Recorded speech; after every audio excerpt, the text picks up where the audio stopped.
Good morning, students. So we continue our poem. Next paragraph. तो बच्चों हमने पिछले कल जो था उत्साह कविता का एक पैराग्राफ पढ़ा था, तो आज थोड़ा सा उसको मैं एक्सप्लेन कर देती हूँ कि हे बादल, तुम आसमान को घेर घेर कर गरजो, भयावह गर्जना करके गरजो। तुम सुंदर और काले घुंघराले बालों वाले हो, तुम बाल कल्पनाओं के लिए हो, तुम्हारे हृदय में बिजली की आभा है, तुम नया जीवन देने वाले हो, तुम्हारे अंदर वज्र जैसी अपार शक्ति है, तुम इस संसार को नई चेतना से भर दो और गरजो, और अपनी गर्जना से जन चेतना में विप्लव और क्रांति को जन्म दो।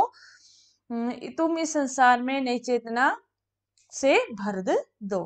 तो बादल, इसमें था बादल को बच्चों की कल्पना के समान क्यों बताया है, तो मैंने कल भी बताया था कि जिस प्रकार बच्चों की कल्पनाएं जो है बार बार बदलती रहती हैं, उसी प्रकार बादल भी अपना रंग रूप बदलते रहते हैं। इसीलिए जो कवि ने जो है बादलों के सौंदर्य में बाल मन की कल्पना की है। और इस कविता का मुख्य स्वर क्या है, जो तो इसका स्वर जो है ओ स्वर है। कभी अपनी ओजस्विता और जनचेतना लाकर जन सामान्य में क्रांति लाना चाहता है। इसका क्या है कि वो उत्साह के माध्यम से, बादलों के उत्साह के माध्यम से क्रांति लाना चाहता है। किसमें? लोगों में।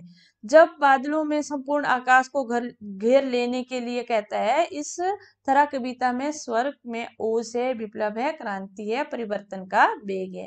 तो विद्युत छवि उर में कवि नवजीवन वाले पंक्ति का क्या आशय है, तो इसका है कि बादल के हृदय में विद्युत छवि विद्यमान रहती है, चमक रहती है। जब बादल आते हैं, बारिश होती है तो बिजली चमकती है, तो वो क्या होती है, बादल के हृदय में छिपी होती है। तो कवि की कविता में भी परिवर्तन लाने की क्षमता है, तो कविता में वो नवीनता लाना चाहता है, वो नवीनता ला सकता है। तो जो अगला पैरा है वो है, बिकल बिकल उन्मन थे उन्मन, विश्व के दाग के सकल जन, आए अज्ञात दिशा से अनंत के घन, तप्त धरा जल से फिर भर शीतल कर दो बादल गरजो। तो बिकल बिकल मतलब परेशान, उन्मन अनमनापन का भाव, निगाद मतलब दाग मतलब गर्मी, सकल सब या संपूर्ण, अज्ञात जिसका पता ना हो, अनंत जिसका अंत ना हो, जैसे आकाश ईश्वर, घन बादल, तप्त तपती हुई धरा धरती, और शीतल ठंडा। तो कवि कहता है, कवि के अनुसार गर्मी से परेशान अनमने मनुष्य के हृदय में बादलों ने बरसाकर शीतलता प्रदान की थी। बिकल बिकल उन्मन थे उन्मन मतलब जो मनुष्य विश्व के गर्मी से जो सारे लोग परेशान थे,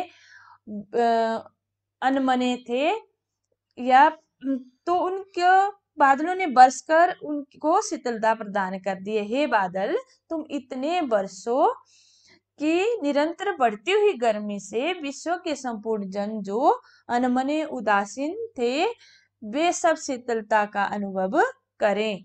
ऐसे समय में आकाश के अज्ञात दिशा से आए, अज्ञात दिशा के अनंत के घन, घन मतलब बादल, कि ऐसे समय में आकाश में अज्ञात दिशा से आकर गर्मी से तपती धरा को बरसकर अपने शीतल जल से शीतल कर दो बादल खूब बरसो, शीतल कर दो बादल गरजो मतलब बादल, हे बादलो तुम गरजो, खूब गरजो और बरसो, ताकि पीड़ित जन सामान्य को सुख का अनुभव हो, परिवर्तन का आभास हो। जब बारिश होती है तो हमें भी कहते हैं शीतलता का अनुभव होता है, और हम गर्मी जो है, गर्मी से पीड़ित जो लोग हैं वो सुख का अनुभव करते हैं।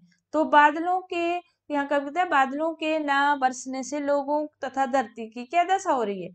बादलों के बरसने से लोगों में बेचैनी और व्याकुलता बढ़ गई है, और कहीं भी चैन नहीं उन्हें पड़ रहा है। भयंकर गर्मी के कारण सारी धरती जलती सी प्रतीत होती है।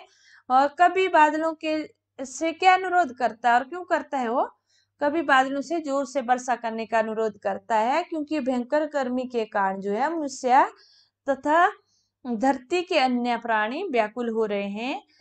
बादलों को जोर से मूसलाधार बरसने की धरती में शीतलता आती है, लोगों की तपन और बेचैनी को राहत मिलती है। और एक कवि ने इसमें क्या पूछा है कि बादलों को अनंत के घन क्या कर क्यों संबोधित किया है। कवि ने बादलों को अनंत के घन क्या कर संबोधित किया है, इसका क्या कारण है। बादलों का कोई अंत नहीं है, वे अंतहीन है। बादल अनंत, अनंत मतलब ईश्वर की कृति है, मतलब ईश्वर द्वारा बनाए गए हैं। बादलों के आने से की कोई दिशा निश्चित नहीं है, वे किसी भी दिशा से आकर आसमान में छा जाते हैं। So student, I hope you understand this. So thank you.